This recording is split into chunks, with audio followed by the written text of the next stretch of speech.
When dealing with clients, one thing we need to remember is the biopsychosocial model of people.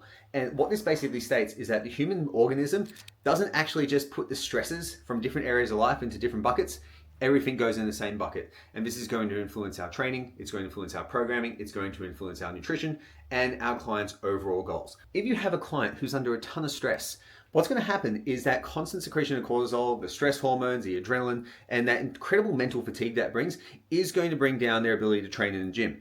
Because stress is cumulative and training is a stressor, what's a really good thing to do if you are going through that is reduce your training down to a minimal effective volume but a maximal effective output. So what I mean by that is you want to look at doing like 2 sets of anywhere between 6 to 10 and 8 to 12 reps of the exercises that you're doing, maybe even 1 set for more of the compound lifts that you're doing, and actually take each of those sets to momentary muscular failure. What will happen there is you will get the most benefit from those sets, but the stress of training is actually more of a problem caused by cumulative amounts of volume. So if you have a higher volume, you're going to generate a higher amount of fatigue. Now, we know that doing about 2 sets for a muscle group is going to give the highest return on investment on hypertrophy versus time.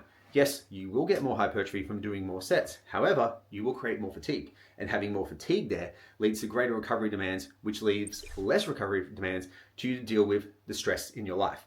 So if you are in a really high stress situation, in your situation where you can't sleep, i.e. a newborn baby, big workload, something like that, lots of travel, think of reducing your volume down to 2 sets per exercise per week, 1 for your compounds, and I guarantee you'll probably see a nice little uptick in hypertrophy and you'll feel a shit ton better.